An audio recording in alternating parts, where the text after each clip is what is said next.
they just took a picture of the way they were living when they first started out, and their friends were living, and just kind of put it in the songs and made it bigger.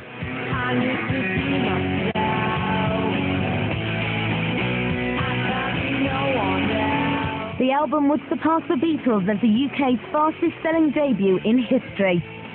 More high-flying when Behind the Music Oasis continues. As the press descended on Oasis, the swaggering Gallagher brothers took the opportunity to boldly declare themselves the best rock band in the world. Next question. Yeah, we're excellent. We are the best. We are the best band. We make the best albums.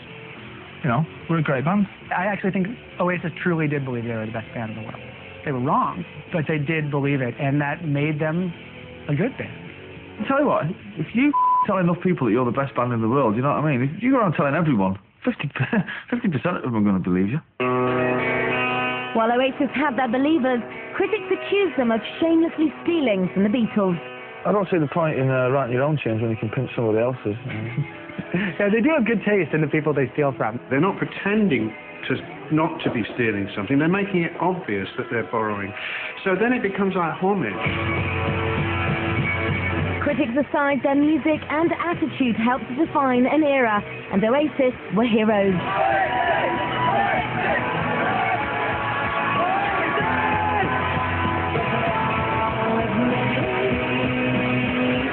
I think Oasis were a phenomenon that changed the face of not just British music, but of Britain. I mean, the way people dressed, for instance, changed almost overnight. A lot of people started having Oasis haircuts. A lot of the language that they used started to come into British vocabulary. I'm mad for it. Oasis are the best band in the world! The phenomenon that was Oasis meant that even a bootleg recording of the Gallagher brothers arguing became hot property. Because the Rolling Stones got arrested, they were a great rock and roll band. No bull, bitch, get the out of my band. You know, he writes the songs and that, but I think I'm equally, you know, as talented and as good looking as him. Totally. Oh yeah, he's totally schizophrenic. Yeah.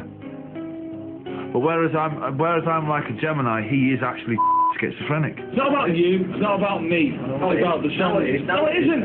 Shut the up, man. The pistols then. Soon the dueling duo were known as much for their mayhem as they were for their music, serving up big headlines for the hungry tabloids. There's nothing we like more than a little bit of a feud between two brothers. I suppose it's like a Lennon-McCartney thing. It's a double act, and they are very, very funny together. What's mine's mine, and what's his, I give him half of. We became this monster double act, you know, and the kids loved it. And we lived up to it a bit, I suppose. By the beginning of 1995, the Gallagher brothers have become a worldwide phenomenon. I'd wait in freezing cold in the rain. That doesn't really make a difference to me, as long as I get to see the shot. Success gave the boys freedom like they'd never known, and the spoils of stardom were just too much to resist.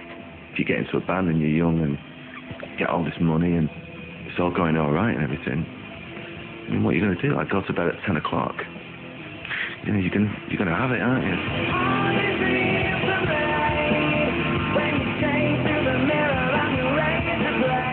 After spending 11 years unemployed in grey old Manchester, threat of violence every night you went down to the local pub, petty crime, to being the biggest rock star in England, what you telling me you're going to shun that? Well, you know, that's when the party started. It's like now the bar is officially open.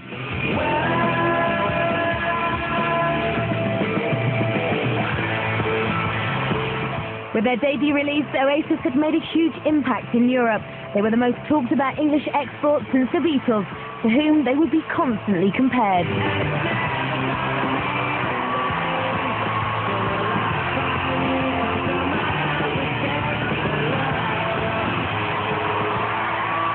In the summer of 1995, just after a year-long tour, the band headed back into the studio.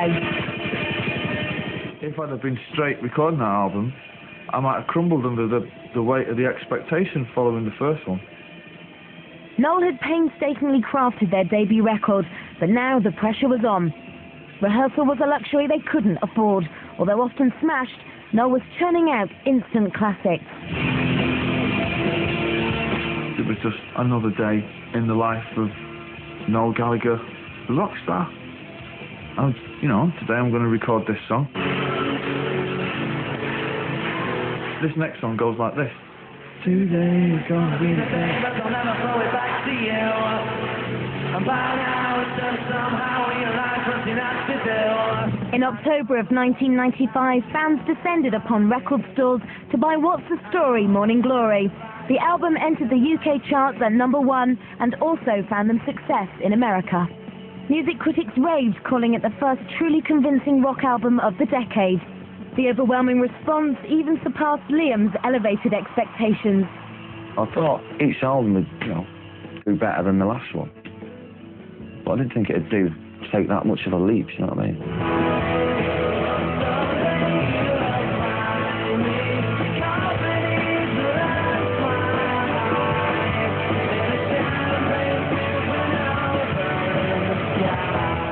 The album would eventually sell over 12 million copies and surpass the sales of their debut release.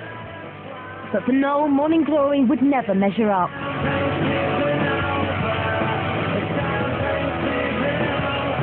I like Some Might Say, and I like Don't Look Back in Anger, I like Wonderwall and Champagne Supernova. I mean, when I listen back to that album as a whole now, I can't stand it, to be honest with you. On the heels of the record's release, the band took to touring again and found themselves riding high. But just when it seemed that they'd left their turbulent past behind, more trouble was just around the corner. In March of 1996, while still on tour in Dublin, Liam and Noel were confronted with a part of their past they thought they'd left far behind. Basically, I just remember Noel coming up to me, one of the security people, and says, "You see that guy over there?" And we're like, "Yeah, that's my father." Knowing the staged reunion would make a story, the News of the World paid for their estranged father's trip to the band's hotel. I don't know what the angle of the story was meant to be, but here he was.